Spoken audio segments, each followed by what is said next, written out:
Olá pessoal, e sejam bem-vindos a mais um vídeo do canal. Você já parou pra pensar que a forma como pensamos, refletimos e até mesmo a forma como lidamos com a vida está diretamente ligada às histórias que consumimos? E eu não tô falando só das histórias que nós vivemos, mas também as histórias que lemos. Então hoje eu quero compartilhar com vocês 5 livros nacionais que vão te ajudar a desenvolver o senso crítico e o seu posicionamento perante a vida. Então já pega seu chá, seu café, sua água e vamos para mais um vídeo do canal. Não é só um livro que faz a gente criar um senso crítico. São milhares de leituras que vão fazendo com que a gente vá montando esse quebra-cabeça, sabe? E fazendo com que a gente enxergue vários funcionamentos no mundo. A leitura é um desses modelos que faz com que a gente desenvolva esse senso crítico. E muito mais do que a velocidade é a direção. Para onde essas leituras estão te levando? E nesse momento cabe aquela frase clichê de qualquer caminho serve para quem não tem e não sabe para onde seguir. É só lendo, testando, se questionando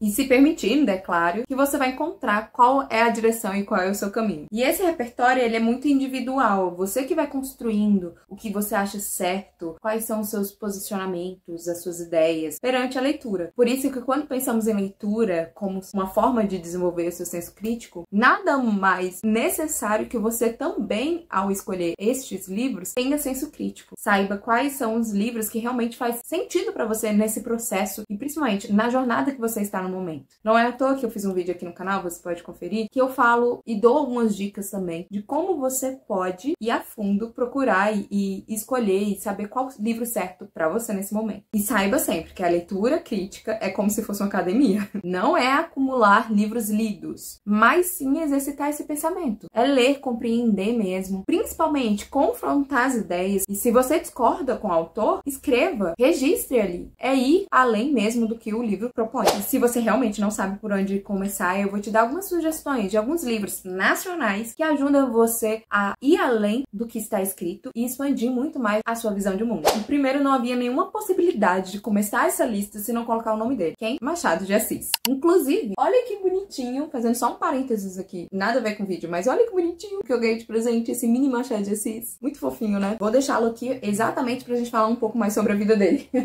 E já falando de Machado de Assis, vamos à história de Machado de Assis. Qual livro começar a ler Machado de Assis? Gente, qualquer um. Machado de Assis é um desses clássicos escritores que vai te dar uma bagagem muito forte e um senso crítico sobre a vida. Ele consegue fazer isso com muita maestria, gente. Eu fico impressionada de como o Machado consegue, de maneira simples, né, usando uma sintaxe simples, por mais complicado seja alguns vocabulários porque estão em desuso no nosso dia a dia, claro, mas ainda assim o Machado de Assis consegue desenvolver de uma maneira lógica a sua narrativa. E isso que é importante você parar para analisar quando você estiver lendo qualquer livro do Machado de Assis. Obviamente, quando me perguntam, tá, mas me indica apenas um livro do Machado de Assis. Para quem nunca teve algum contato com ele, eu indico os contos. Mais especificamente, aquele que vai tirar uma boas risadas no meio desse processo, deixando a leitura um pouco mais leve também, é o Alienista. O conto Alienista, sim, ele é perfeito. Ele faz a gente pensar sobre o egoísmo, sobre relações sociais e até mesmo os interesses escondidos dentro da obra, sabe? Ao perceber as histórias do Simão Bacamarte, a gente faz rir ou chorar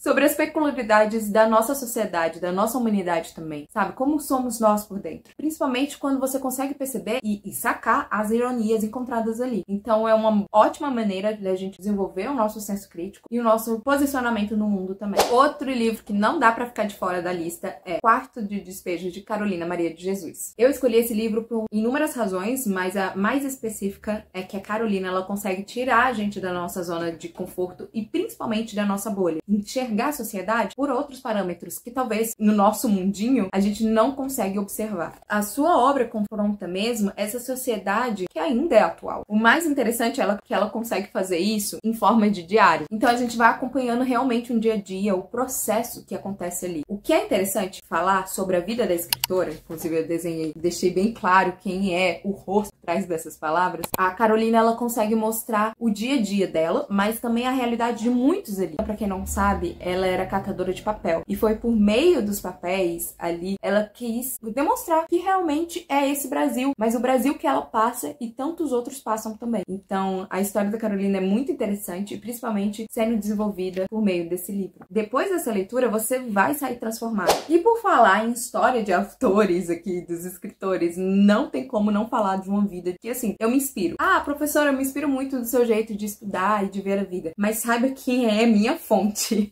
Guimarães Rosa. Gente, Guimarães Rosa é aquele típico estudante que tira A em tudo, sabe? Que está sempre curioso diante da sociedade e do mundo que isso tudo tem a nos oferecer. Então ele estudava muito, muito. Ele falava mais de 5 línguas e mais de 10 línguas. Pegou e estudou medicina, foi ser médico, depois ele foi ser diplomata. Depois de ser diplomata, ele percebeu que também seu grande feito estava na escrita. Grande Sertão Veredas é um livro dos mais difíceis da nossa literatura brasileira, mas ele esconde aqui um tesouro, gente. Realmente você precisa ir a fundo para entender. Isso porque Guimarães Rosa, como eu falei, ele é muito estudioso. Para desenvolver essa obra, ele foi estudar realmente os sertões dali de Minas Gerais, os vocabulários que eram utilizados, os termos, a região, a geografia. Então ele foi estudando cada detalhe para desenvolver essa obra. Só que não é só isso que a gente encontra aqui. Não é só uma história que se passa no sertão de Minas Gerais. É uma história que se perpassa outras histórias. Por quê? Guimarães Rosa, dentro desse livro, vai misturar tanto o popular, o que ele aprendeu ali com os jagunços, também com o erudito. Então a gente consegue perceber muito do que ele veio estudando durante a sua vida aqui dentro também. Então a gente vai perceber esse diário também, basicamente, do que ele aprendeu ali nos sertões, mas ao mesmo tempo ele traz algo filosófico também para aprofundar a sua teoria. Esse livro, ele não se encerra na primeira leitura. É um livro que você precisa rever, rever, rever, e toda vez que você rever, há sempre algo para ser descoberto. Isso que é fascinante. Eu nem ia fazer isso com medo e receio desse vídeo ficar muito longo, mas eu precisava mostrar como o Guimarães Rosa é genial e como vale cada segundo dessa leitura para se desenvolver e se tornar uma pessoa mais crítica. Ele diz assim: mire e veja, o mais bonito e mais importante do mundo é isto, que as pessoas não estão sempre iguais, ainda não foram terminadas, mas que elas sempre vão mudando, afinam e desafinam. Verdade maior é o que a vida me ensinou, isso que me alegra montão. Agora veja o que você vai encontrar dentro dessa leitura. Primeiro, essa questão do popular, mire e veja, seria preste atenção, ou montão, né, que geralmente a gente usa, muita coisa, a gente fala montão.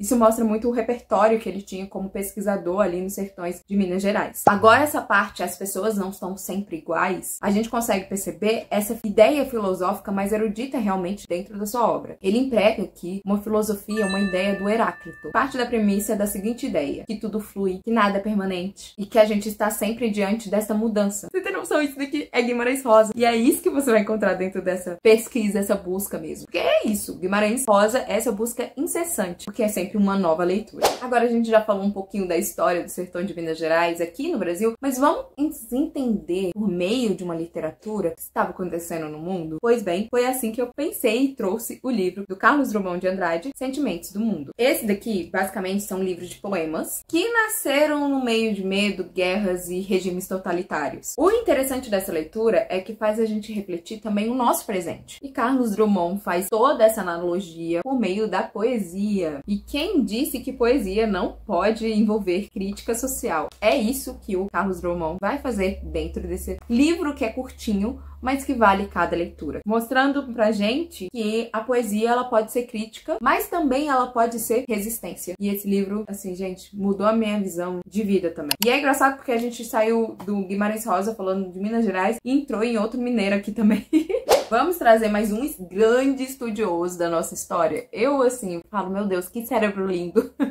E de quem eu estou falando? Mário de Andrade. Para entendermos o que é Brasil, eu recomendo lermos todas as obras do Mário de Andrade. Sério, qualquer obra a gente vai encontrar muito do que é Brasil. Isso porque o Mário, além de escritor, além de professor de música, ele também era um grande pesquisador. E assim como Guimarães Rosa, ele saiu nessa busca de tentar descobrir o que é esse Brasil. Então ele vai fazendo uma grande viagem pelo nosso Brasil e decifrando mesmo o que a gente fala, como a gente fala, do que a gente vive, como é a nossa cultura. Por isso que nessa altura do campeonato eu preciso recomendar o ensaio sobre a música brasileira. Pronto. aqui a gente tem um divisor de águas do que é o Mário de Andrade, porque ele, como professor de música também, ele vai estudando e mostrando que há outras maneiras na arte da gente desenvolver o nosso senso crítico. A gente acha que é só por meio dos livros que a gente vai ampliar nossa visão de mundo, que é claro, isso acontece, mas ele mostra outra visão também, que é por meio da música. E ele vai assumir esse posicionamento de pesquisador e da questão da música brasileira, dessa mistura entre o popular e o erudito, o que acontece, qual é o resultado disso tudo. Ele mostra pra gente que nós somos resultados de tantas influências e tantas culturas diferentes em um só país. A importância do Mário de Andrade para o nosso Brasil é tão significativa que ele ajudou, no meio desse processo, a disseminar a palavra samba. Até então existiam, né, a gente trouxe aqui por meio dos escravos o samba, já existia o samba, mas o olhar para o samba era muito preconceituoso. Aí o Mário de Andrade, né, nos seus escritos, coloca esse olhar, sabe? Olha aqui o que temos, olha o nosso ouro, olha a nossa mina aqui nas mãos. E aí ele ajuda, então, a disseminar essa ideia do samba como manifestação cultural nacional. Ler Mário de Andrade, as suas obras, faz a gente reconhecer também a nossa história, o nosso Brasil. E por falar nisso, não tem como eu só recomendar uma obra, eu vou recomendar também Macunaíma, que foi publicado no mesmo ano do que os ensaios, mas é interessante que Macunaíma, também como é uma história de romance, a gente consegue perceber esse registro dessas ideias que o Mário foi desenvolvendo durante as suas viagens e suas buscas pelo Brasil. Esse livro é uma representação dessa herança multiétnica brasileira, sabe? E é que nem eu acabei de falar pra vocês, ler Mário de Andrade é um reconhecimento do que nós somos como brasileiros e uma ideia também de como a arte, por si só, pode nos revelar como povo. Reconhecimento do senso crítico parte dessa premissa, de nos conhecermos também. No fim, não são todos esses livros sozinhos que vão te dar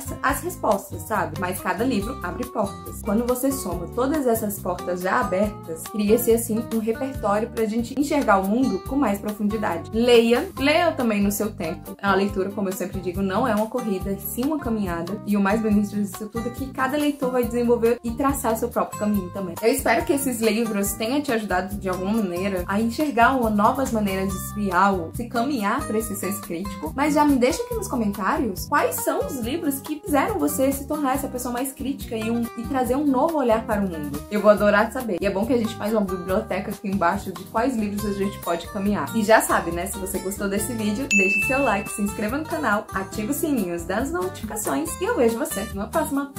Beijo!